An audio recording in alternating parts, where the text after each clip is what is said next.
classic physique is going to take over open bodybuilding. If you like this video, please give it a thumbs up and subscribe.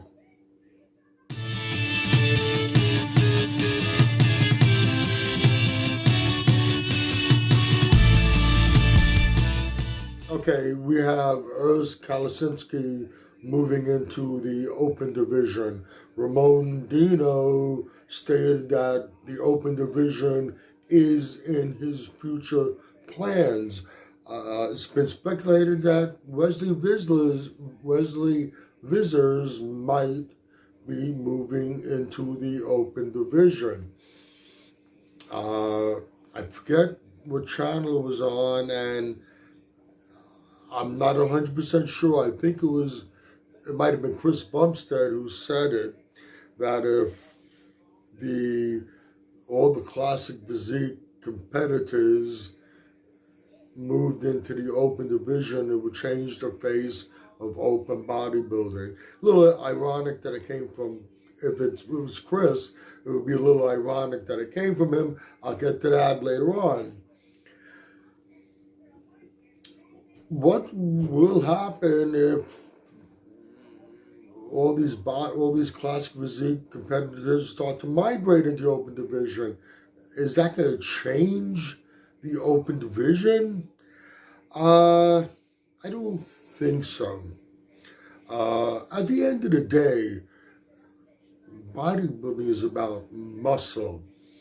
And when we're talking about the open division, you need to be carrying a certain amount of muscle relative to your height and your structure.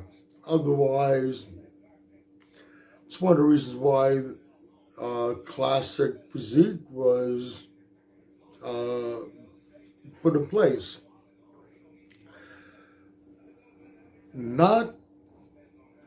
So I would definitely agree there are competitors in a classic physique that can step over and probably do very well in the open division.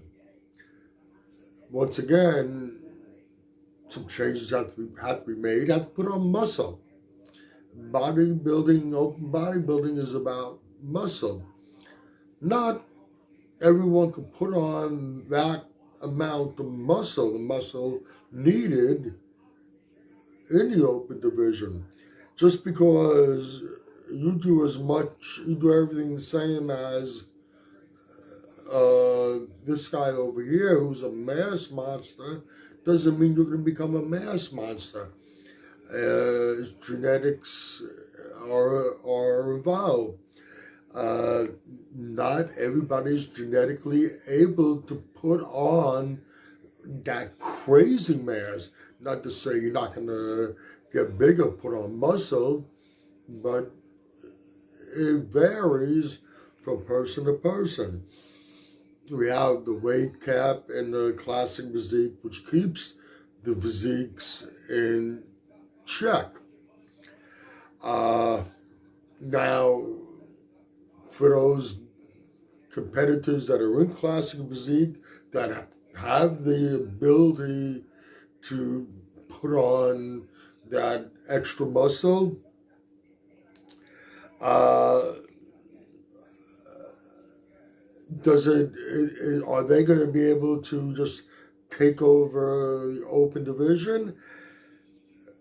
You know, right after last year's Olympia, we saw Chris Bumstead. That's why I said earlier, it's a little ironic if it was Chris Bumstead who made the statement. He stepped into the open division.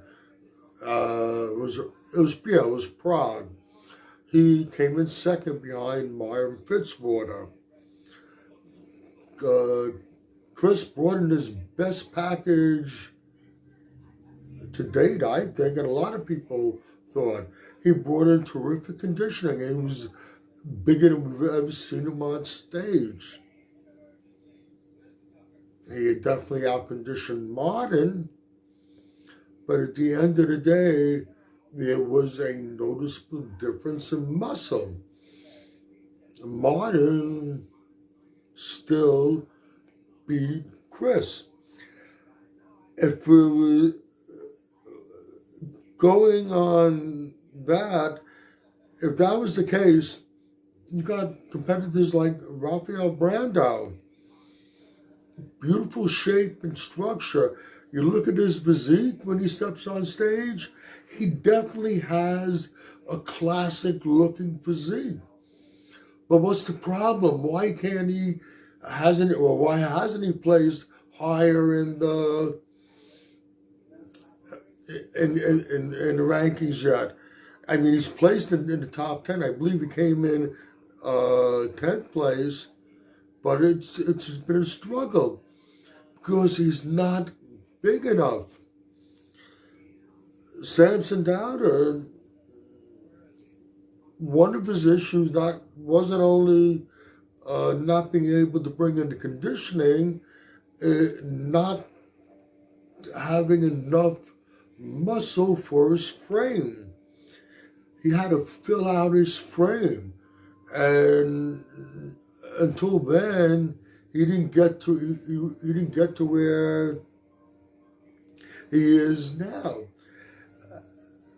At the end of the day, you can have the pretty classic lines and great conditioning, but you also need to be able to carry a significant more amount of muscle on your frame, because when we are in the open division, when you're standing next to guys that are carrying a tremendous amount more muscle than you and are also coming in condition, plain and simple, you're going to be out-muscled. Just my opinion. You might totally disagree with me on this. Either way, please let me know in the comment section. This is Michael Diamond. I'd like to thank you for watching Muscle Central.